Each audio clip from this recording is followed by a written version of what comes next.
तो उम्मीद कि आप सभी लोग मस्त और व्यस्त होंगे दोस्तों। आज करंट अफेयर की उसी श्रृंखला बजट श्रृंखला को हम लोग आगे बढ़ाते हुए चर्चा को शामिल करते हैं। मेरे दोस्त, बजट में जो पिछले क्लास को किए होंगे वो छात्र इस बात को ज़्यादा समझ पाएंगे। तो ये वीडियो देखने से पहले आप पिछला वीडियो ज़रूर देखिए और इस चैनल पे पहली बार है तो लाइक और सब्सक्राइब भी करते रहिए। 4000 सामान्य रेल डिब्बों को वंदे भारत के मानकों के अनुरूप बदला जाएगा, इस बजट में भी बात हुई। साथ में देश के हवाई अड्डों की संख्या दोगुनी करके 149 हो गई। कितनी हो गई? 149। वर्तमान घरेलू कंपनी कॉरपोरेट आयटैक्स जो आयकर दर है उसे 30% से घटाकर 22% कर दिया गया है।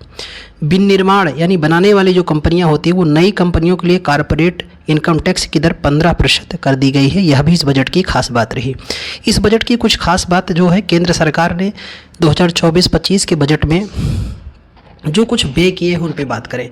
पेंशन पर सरकार ने व्यय कितना किया है? 2,39,612 करोड़ रुपए सबसे ज़्यादा व्यय किया है। दूसरा, रक्षा पर व्यय किया है 4,54,773 करोड़। शिक्षा पर व्यय किया है 1,24,638 करोड़। सब्सिडी की बात किया जाए इस बजट में तो सरकार ने सबसे ज़्यादा खाद्य सब्सिडी 50.09%, उर्वरक सब्सिडी 40.03% और पेट्रोलियम यानी एलपीजी गैस पर सरकार ने 2.91% की सब्सिडी दी है। ये बजट 2024 और 25 की चर्चाएं हो रही हैं।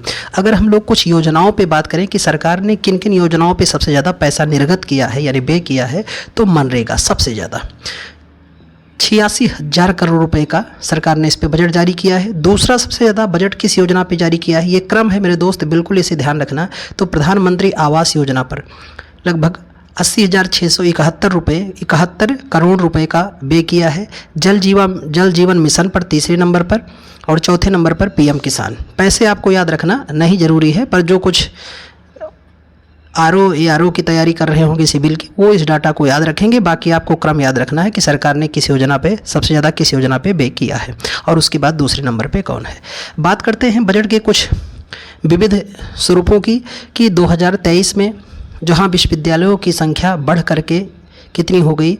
1113 हो गई। यानी इसके पहले लगभग 700 समथिंग विद्यालय थे, अब संख्या बढ़ गई। बात इस बजट में कुछ तुलना की गई है कि 2010 में लड़कियों के सकल नामांकन अनुपात 12.7% था, जो 2020 में बढ़कर 27.9% हो गया, यानी भारी इजाफा हुआ। 2016 में मान्यता प्राप्त स्टार्टअप की संख्या 452 से बढ़कर 2023 में 98,000 हो गया है। बड़ा मतलब अमूलचूल बदलाव है। बजट पेश करने वाले पहले आरबीआई गवर्नर का नाम क्या है? सीडी देशमुख। कुछ विविध तथ्यों को दोस्त हम लोग आज पहली बार शामिल कर रहे हैं बजट में। अनसुलझे पहलू हैं, बड़े ही महत्वपूर्ण हैं। तो बजट को पेश करने वाले पहले आरबीआई गवर्नर सीडी देशमुख। 1955-56 से बजट हिंदी में तैयार होने लगा। इसका मतलब इसके पहले अंग्रेजी में तैयार होता था। 2016 तक फरवरी के आखिरी दिन बजट पेश किया जाता था, परंतु 2017 से 1 फरवरी को बजट पेश किया जाने लगा। बजट पेश कौन करता है? वित्त मंत्री, आप सभी जानते हैं। देश का सबसे छोटा बजट पेश करने वाले वित्त मंत्री कौन है? हीरू भाई मूलजी भाई पटेल। भारत के बजट व्यवस्था का जनक किसे कहते हैं? जेम्स विल्सन को कहते हैं। स्वतंत्र भारत का पहला बजट यानी 15 अगस्त 1947 के बाद किसने पेश किया था? आर के सन्मुख चट्टी के द्वारा पेश किया गया था। लेकिन अगर वहीं हम लोग बात करते हैं गणतंत्र भारत का पहला बजट यानी 26 जनवरी 1950 के बाद, तो किसने पेश किया? जॉन मथाई ने। अभी तक 3 प्रधानमंत्रियों ने बजट पेश किया, यानी इसका मतलब कि ये प्रधानमंत्री के साथ इनके पास वित्त मंत्रालय भी पत्ता है। कौन?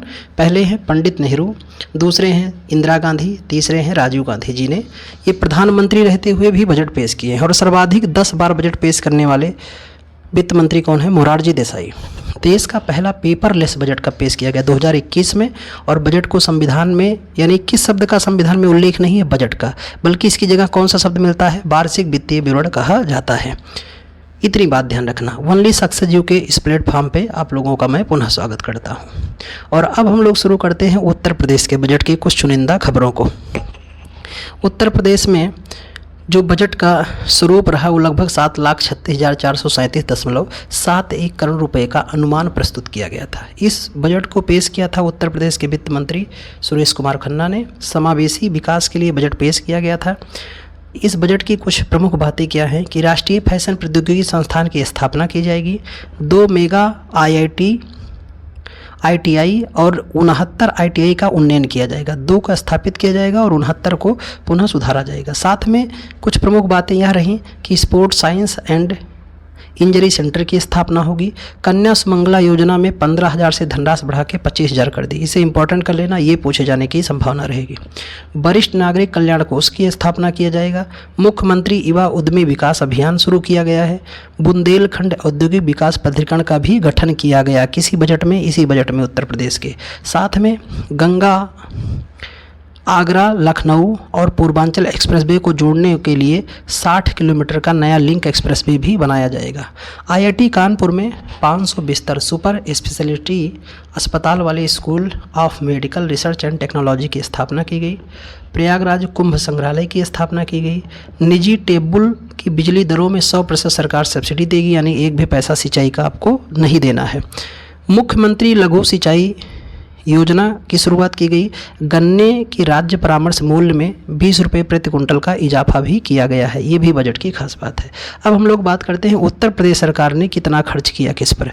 तो उत्तर प्रदेश सरकार ने शिक्षा के लिए 76,035 करोड़ रुपए का बजट व्यय किया है। ऊर्जा के लिए 57,000 समथिंग करोड़ का। पुलिस तीसरे नंबर पे। चौथा लोक निर्माण विभाग PWD के लिए 34,858 करोड़ रुपए का व्यय किया है। अगर योजनाओं पे बात करें तो उत्तर प्रदेश सरकार ने सर्वाधिक किस योजना पे पैसा व्यय किया है, तो सबसे ज़्यादा नंबर 1 पर है जल जीवन मिशन, नंबर 2 पे है सर्व शिक्षा अभियान, नंबर 3 पर है पेंशन। पर साथ में मनरेगा को भी देख लेना कि जहाँ केंद्र सरकार ने उतने पैसे जारी किए, वहाँ पर उत्तर प्रदेश सरकार ने 50-60 करोड़ रुपए 5,060 करोड़ रुपए का बजट जारी किया है।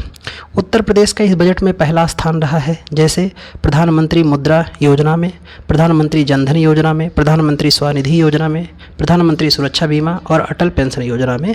इन सभी में उत्तर प्रदेश का पहला स्थान इस बजट में रहा। तो ये कुछ